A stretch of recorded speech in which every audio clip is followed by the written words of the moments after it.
السلام علیکم۔ نامحرم کا قرب وہ آگ ہے جو وجود کی پارسائی کو خشک لکڑیوں کی طرح کھا جاتا ہے۔ وہ مستقبل جس کے لیے آپ پریشان ہوتے ہیں، ہو سکتا ہے اس میں آپ ہو ہی نہیں۔ آخرت کی فکر کریں، کیونکہ روز حساب میں آپ یقینی طور پر ہوں گے۔ لوگوں کو نصیحت نہیں کیفیت بدلا کرتی ہے۔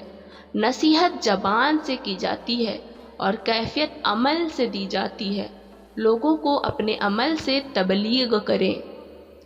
اپنی پیدائش اور موت پر اختیار نہ رکھنے والا شخص جب یہ کہتا ہے کہ میں سب کر سکتا ہوں، تو یہ لمحہ فکریہ ہے۔ زمین پر زندگی کے امتحان کی ابتدا میں پہلا گناہ اللہ کے حکم کا انکار اور اپنی مرضی کا اقرار، اور اس کی وجہ خود کو دوسرے سے بدتر سمجھنا تھا۔ اس گناہ نے ہمیشہ کے لیے راندہ درگاہ کروا دیا۔ آج کے انسان کے لیے لمحے فکریہ ہے کہ کیا وہ آج بھی وہی تو نہیں کھڑا جہاں سے ابتدائی ہوئی تھی۔ دنیا یا تو خوف سے بھاگ رہی ہوتی ہے یا خواہش کے پیچھے بھاگ رہی ہوتی ہے۔ دونوں کے نصیب میں اطمینان نہیں۔ اطمینان والا ان دونوں سے آزاد ہے۔ سچا مسلمان اللہ کے سوا کسی کی غلامی پر کبھی بھی آمادہ نہیں ہو سکتا۔ جن لوگوں نے خدا کی مخلوق کے لیے اپنے دسترخوان کو وسیع کیا، انہیں رزق کی تنگی کا کبھی سامنا نہیں کرنا پڑتا۔ ہم سب نے ایک دن نہیں ہونا۔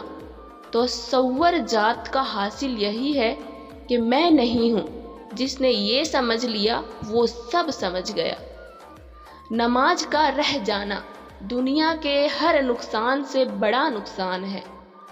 اللہ کی رضا کی خواہش نصیب ہو جائے تو باقی ہر خواہش چھٹکارا حاصل ہو جاتا ہے۔ اگر انسان کو یہ بات سمجھ آ جائے کہ زندگی سفر ہے، منزل نہیں، تو زندگی کی ساری الجھنیں ختم ہو جائیں گی۔ اللہ تعالیٰ کے جلووں کو دیکھنا ہے تو ان کے راستے پر چلیں جنہوں نے اللہ کے جلووں کو دیکھ لیا ہے۔ ذکر الہی جب دل کی دھڑکن اور خون کا حصہ بنتا ہے تو سارا بدن خود بخود اصلاح کی طرف چل پڑتا ہے۔ کبھی رب کو بھی مانگ کر دیکھیں، کیونکہ وہ مل گیا تو سب کچھ مل گیا اور مانگنے کی حاجت نہیں رہے گی۔ اخلاق کبھی نہیں ہارتا اور تکبیر کبھی نہیں جیت پاتا۔ ویڈیو اچھی لگی تو لائک اور شیئر ضرور کریے گا اور چینل کو سبسکرائب کرنا نہیں بھولیے گا۔ شکریہ۔